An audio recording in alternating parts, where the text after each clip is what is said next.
지구상에 인류가 생겨나 오늘에 이르기까지 인간이 창조한 문명은 실로 끝이 없습니다. 그 가운데는 여러 가지 지능놀이들도 있습니다. 그러면 지금까지 인류가 창조한 지능놀이들 중에서 가장 우월하고 인기 있는 것은 무엇이겠습니까? 그것은 바로 수천 년 전에 우리 인민이 창조하고 발전시켜온 바둑입니다.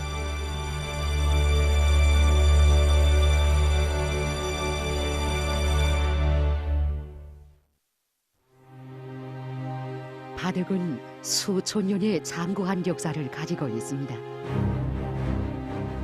바둑이 언제 어떻게 돼서 사람들의 생활 속에 출현하게 됐겠습니까? 인류의 진화와 문명 발전의 흐름 속에 생겨난 모든 창조물들과 마찬가지로 바둑도 역시 자기의 역사적 뿌리를 가지고 있습니다. 처음에 바둑은 원시 사회에서 점치는 도구로 이용돼 왔습니다. 그 후 고대 시기에 이르러 사람들은 원시적인 자연관의 기초에서 점을 치는 방법으로 천문기상 예측을 했는데 바로 그 예측에 바둑 기제가 이용됐다고 합니다. 일찍이 평양을 중심으로 한 대동강 유역 일대를 정착지로 삼고 살아온 우리 조상들은 점차적으로 이 바둑을 전통적인 진흥민속놀이 하나로 사랑하며 즐겨왔습니다. 이렇게 우리나라의 원시 문화와 함께 첫 걸음을 뗀 바둑이기에 바둑이라는 그 말 자체도 온적으로 고유한 우리말입니다. 조선말로 이름 지어진 바둑은 자기의 독특한 매력을 잃지 않고 오랜 역사적 시대를 거치며 자기 발전의 길을 걸어왔습니다. 바둑에는 고대 우리 선조들의 소박한 원시적인 자연관과 생활관이 그대로 비껴 있습니다. 옛 사람들은 하늘은 둥글고 땅은 네모 반듯하다고 생각했습니다. 그래서 평평하고 네모 반듯한 바둑판은 땅을, 네모 소리는 사계절을 나타내고 360여 개의 손 사균점들은 음력으로 1년을 가리킨다고 생각했습니다. 바둑판의 중심도 땅이 우주의 중심이라는 뜻에서 천원이라고 불렀으며 네모 소리의 중심에는 꽃을 그려놓아 화점이라고 했는데 지금도 그대로 부르고 있습니다. 그리고 흰 바둑돌은 낮, 검은 바둑돌은 밤을 의미한다고 했습니다. 함용식 바둑판, 일명 조선식 바둑판이라고 하는데 이것이 그들이 상상했던 지구의 모양입니다. 그래서 바둑이란 돌을 벌려놓는다는 뜻입니다. 다시 말해서 바둑판 위에 흰 돌과 검은 돌과 같은 그 바둑돌들을 이미 수법에 따라서 벌려놓는다는 뜻에서 나온 말입니다. 1145년에 출판된 삼국사기를 비롯한 여러 민족고전들의 바둑과 관련한 기록들이 매우 많이 나오고 있는 것은 바로 이 시기에 바둑이 매우 성행할 것을 보여주고 있습니다. 다시 말해서 세나라 이전 시기, 즉 우리 고대 시기에 바둑이 널리 진행되었다는 것을 보여주고 있습니다. 몇 사람이나 한두 개 지역도 아니고 한 나라가 바둑을 잘 두는 나라로 알려졌다는 것은 이미 오래전부터 우리 민족이 바둑을 즐겨 해왔다는 것을 실증해주고 있습니다. 조선 봉건왕조실록에는 바둑과 관련한 기록이 430여 건이나 실려있고 고려사, 조선사략, 태평 하나를 비롯한 여러 역사 기록들에도 바둑과 관련한 기록들이 적지 않게 남아 있습니다. 조선 봉건왕조 시기에 바둑은 단순한 오락이 아니라 군자의 사회, 군기 서화의 한 부분으로 인식되면서 더욱 널리 퍼지게 되었습니다.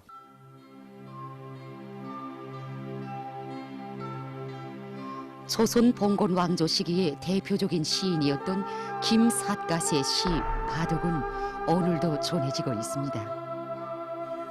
검은 돌과 흰 돌이 서로 포위하려고 진을 치니 승패는 그 기회를 제때에 잡는 자에 있고 네 명의 영감 한가히 바둑두며 세상 만사를 잊어버리고 선인들의 바둑 구경에 나무꾼은 토끼자루 썩이고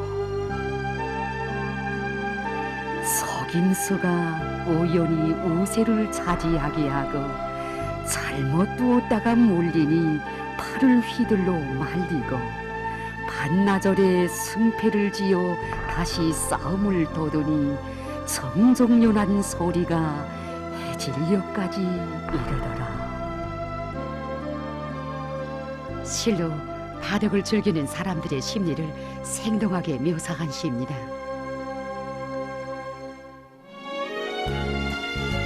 우리 민족은 바둑을 일본에도 보급했습니다.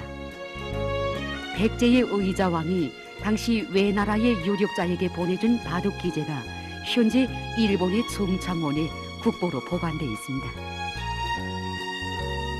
이처럼 바둑은 오랜 세월 우리 민족의 귀중한 문화유산으로 되었으나 일제의 식민지 통치 후가로 비출 잃고 있었습니다. 바둑은 노동당 시대에 와서야 자기의 전통을 되찾게 됐습니다.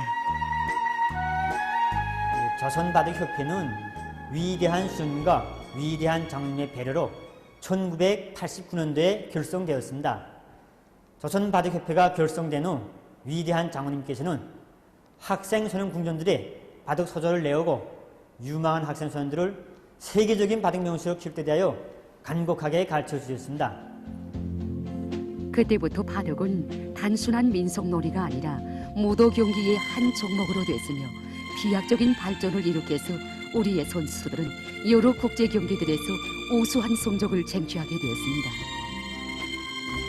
또한 우리나라의 컴퓨터 바둑 전문가들은 제4차, 제5차 호스트컵 바둑 프로그램 세계 선수권 대회에서 2연승을 쟁취했으며 2003년부터 2008년까지 세계 컴퓨터 바둑 선수권 대회에서 6연승을 기록함으로써 주체 조선의 영예를 빛내는 성과를 일으켰습니다. 그때 우리가 경기에 참가할 때는 2000년 11월 충순경이었습니다. 일본 닷교에서 진행되었는데 제11차 국제 아마추어 한성복식 바둑 선수권대회였습니다. 경기 참가한 사람들로 보면 나이들도 많았고 수많은 나라에서 참가하다 나니까 우리는 의료심도 있었고 또 1등을 하갔는지 걱정도 많았습니다.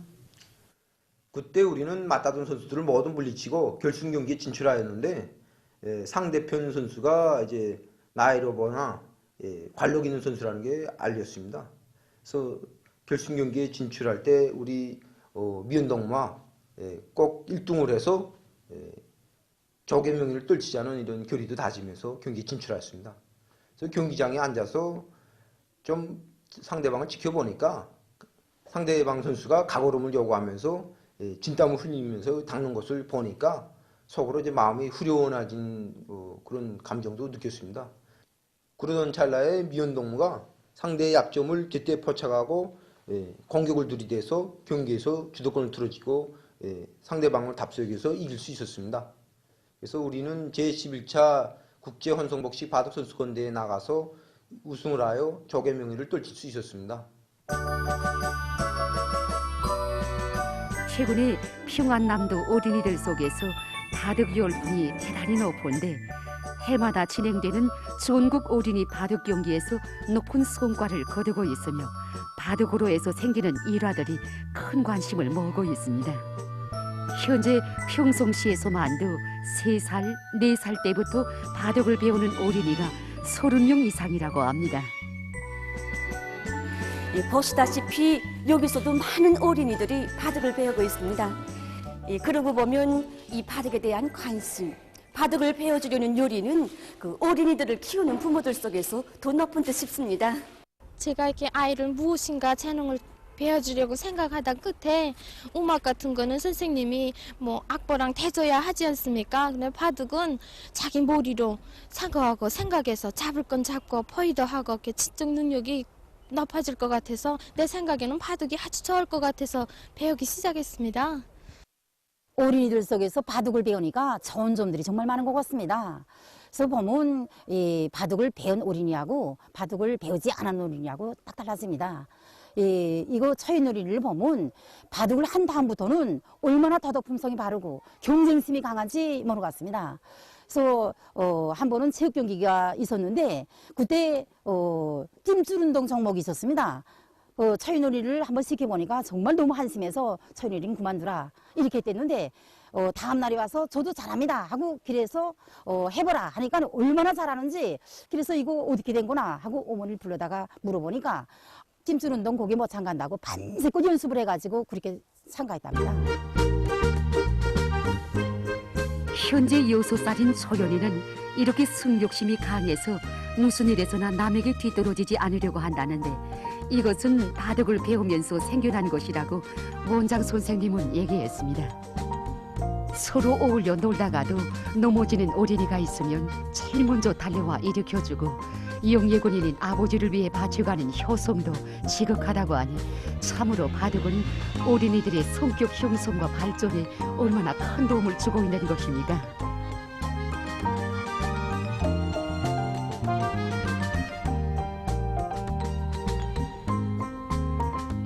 여기 바둑원에서 배우는 어린이들 중에는 평성시 양지고급중학교 소학반 김송일 학생도 있는데 바둑을 배워서부터 악기도 잘 타고 그림 또한 잘 그린다고 합니다.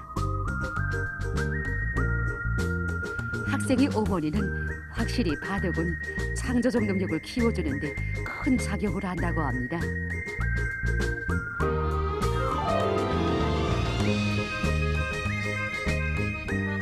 이 어린이의 나이는 4살.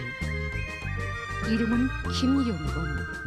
흔히 응석과 장난이 더 많은 이 시기 어린이답지 않게 툭틀지게 앉아서 바둑을 드는 그 모습이 사뭇 대견하고 기특합니다. 처음에 용건이가 올 때 이렇게 할머니가 하는 말이 우리 용건이는 장난이 너무 세차고 부잡해서 이렇게 신소투성이라 소문났다는 것이 아니겠습니까? 그래서 제가 이렇게 배워주면서 보니까 정말 요는 어린이들이 이렇게 몇 배로 이렇게 장난이 세찼습니다. 제가 자리를 잠깐 뜬 새 지시봉으로 이렇게 벽지를 막 구워놓고 또리자도 돌아가면 찢고 그다음 연필로 책상을 통락수질 해놓은 게 아니겠습니까? 지금은 이렇게 장난이 세차고 부잡튀고 순서가 많던 우리 용건이가 이렇게 앞날에 기대되는 바둑명수로 지금 자라나고 있습니다. 4살과 65살 간의 지능 교류기가 참 흥미가 동했던지라 우리는 그 경기 과정을 우리 촬영기에 그대로 담기로 했습니다. 년고 자백이라고 이용곤 어린이가 검은 돌을 쥐고 시작을 했는데 지금 포속 단계에서 일반적인 정석으로 경기가 흘러가고 있습니다. 바둑이 다른 경기들과 유별난 게 한 가지 있다면은 그건 나이와 성별에 관계없이 아주 자유롭게 경기를 할 수 있다는 점입니다. 지금 이용곤이와 바둑을 두고 있는 1호인은 이 근방에서는 한다 하는 바둑 애호가입니다. 로인의 실력은 애호가 3단이라고 합니다. 웃변에서 고문돌이 끊기로 싸움이 시작됐는데 결과를 보면 이 전투에서는 흰돌 편의 성과가 크고 전반적인 형세가 유리하게 되었습니다. 그럼 잠시 바둑의 단 급수에 대해서 보기로 합시다. 바둑을 배우기 시작해서 리치를 깨달았을 때의 급수가 20급인데 점차 승급해서 1급을 넘기면 애호가 1단으로 되며 애호가는 1단부터 승단해서 애호가 7단이 되면 전문가 1단과 맞먹습니다. 전문가 단수는 1단부터 9단까지 있습니다. 지금은 중반전이라고 볼 수 있는데 오른쪽 옷구 속에서 흰돌 편이 고문돌 무리를 잡아서 경기 전반에서 우세를 차지했었는데 오른쪽 아래 구석에서는 흰돌 무리가 더 크게 잡혔습니다. 보시다시피 로이는 몹시 긴장한 자세이고 어린이는 아주 배포유합니다. 지금 중앙에 있는 고문돌 5개를 잡으려고 흰돌 편이 포위막을 좁히고 있습니다. 고문돌 편이 어떻게 탈출하겠는가? 예, 고문돌의 한 칸 뛰기가 정확한 수였습니다. 만일 이 돌무리가 탈출하지 못하면 오른쪽 웃구석과 피온이 모두 흰돌피온의 집으로 됐을 것입니다. 그 대신 웃변의 고문돌무리가 공격을 받고 있습니다.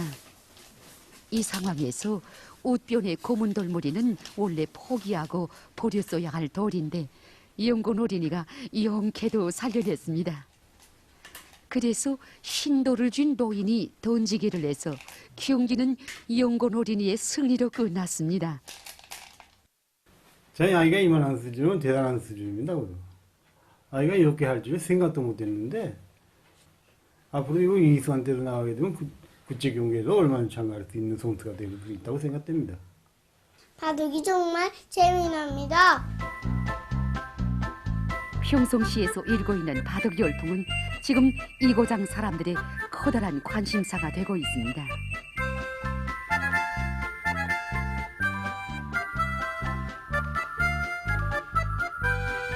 평성 석탄공업대학 학생인 이 송광선 동무는 어릴 때부터 바둑과 자기의 학습을 하나로 이어놓고 생활하고 있는 보기 드문 바둑 애호가입니다. 평양시 바둑원에서는 어린이 바둑 교육을 기본으로 하면서 그와 함께 애호가들과 일반 손님들에게도 바둑을 보급하고 있습니다.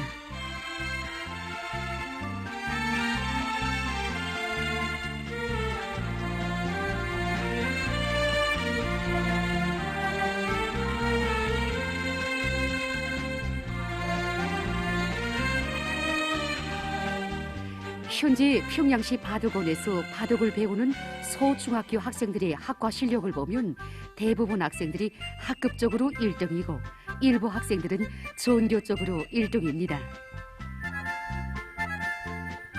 바둑은 참 재밌습니다. 특히 상대방 덜을 헐려서 유인한 다음 상대방 덜의 털무리를 잡아먹었을 때가 제일 통쾌합니다. 바둑을 하면 학습에도 많은 도움을 주게 됩니다. 바둑에서 어떤 복잡한 문제가 제기되어 푸는 과정은 실내로 수학이나 물리에서 문제의 요점을 도출하고 어떤 공식을 적용하는 것이 제일 합리적인가 하는 사고를 하는 것과 유사합니다.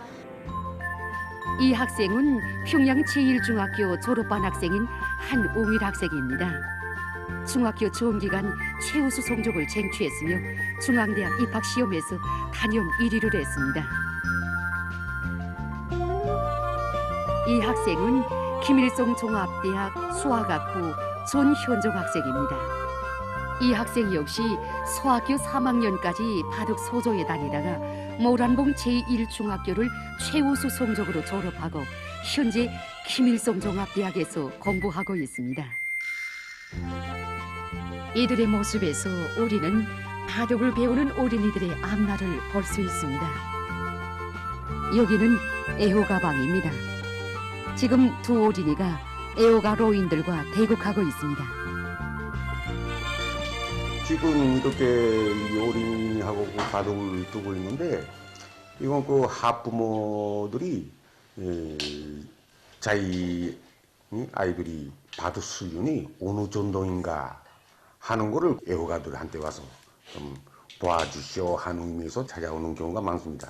이렇게 자라나는 어린아이들이 이 민족인 옷 시키고 전통적인 그런 민속놀이인 우리 바둑을 이렇게 조금이나 좀 배워주고 하는 데 대해서 우리는 자랑으로 생각하고 군지로 생각하고 있습니다. 평양 바둑원에서뿐 아니라 지금 시안의 곳곳에서 바둑 열풍이 일고 있습니다. 처음에 바둑이 지능 개발에 좋다는 것을 알고 우리 맏딸에게 바둑을 배워주려고 했는데 바둑원이 멀다 나니 배워주지 못하고 있었습니다. 그런데 지금은 집 앞에 바둑장이 생겨 두 자식을 다 바둑을 배워주고 있습니다. 3살짜리 우리 혜성이는 이번에 가을철 평양시 바둑 경기에 나가 기수상까지 받았습니다. 정말 당의 사랑 속에 바둑장이 곳곳에 생기고 바둑원에서 포구본들이 나와 포구배주니 얼마나 좋은지 모르겠습니다. 중구역 동송 타가소로 나간 보급원이 타가소에서 바둑을 보급하고 있습니다.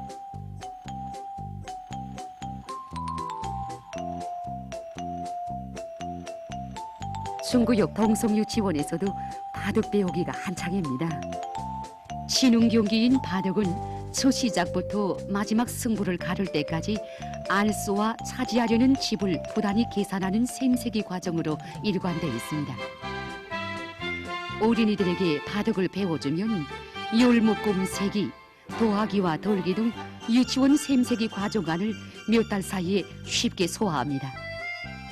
이것은 바둑 경기 과정에 사고하는 횟수가 결정적으로 늘어나 응용 능력을 키우게 되는 것과 관련되는 것입니다. 여기 선생님들의 말에 의하면 4살에 바둑을 배우는 어린이 수가 계속 늘어가고 있다고 합니다. 사람이 배울 수 있는 능력이 최대로 파양되는 시기가 5살 이전이라고 합니다. 그래서 평소시뿐 아니라 지금 전국 각지의 많은 부모들 속에서 자식들에게 바둑을 배워주려는 열의가 점점 높아가고 있습니다. 물론 자기 자식들의 성격이나 기질 또 천성에 따라서 그 선택은 다르겠지만 어쨌든 어려서부터 바둑을 배운 사람들이 사업가 생활에서 성공률이 많다고 합니다. 바둑은 음악의 악보처럼 경기 시작부터 마감까지 수순을 기록하고 기보를 보면서 재현할 수 있다는 측면에서 또 한 가지 특성이 있습니다. 인민들이 사랑하고 즐겨 부르는 노래를 명곡이라고 하는데 바둑 경기도 인기 있는 명곡이라고 합니다. 인체의 노화는 뇌에서도 옵니다.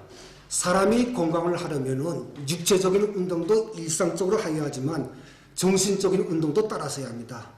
나이가 60살이 지난 노인들 속에서 기억력 감소와 습관 현상이 나타납니다.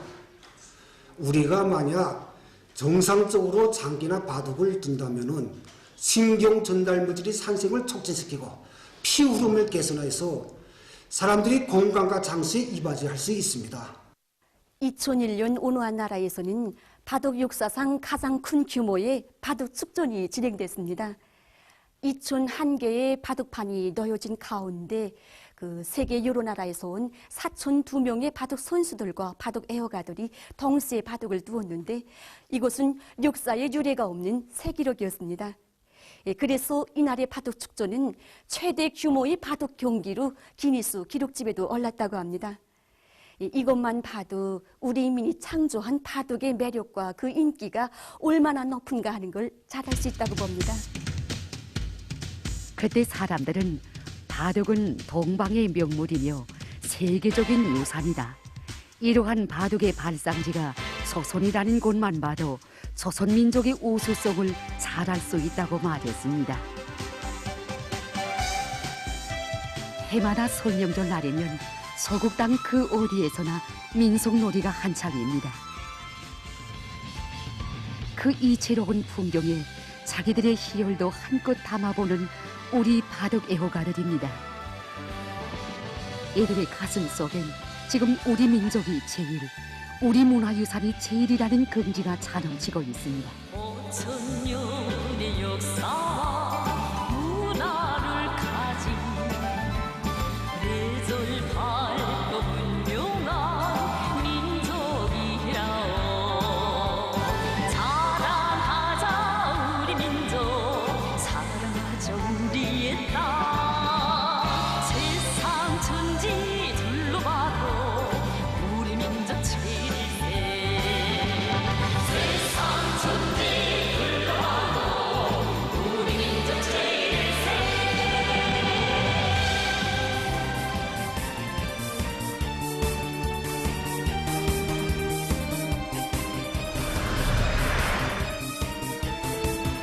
그렇습니다.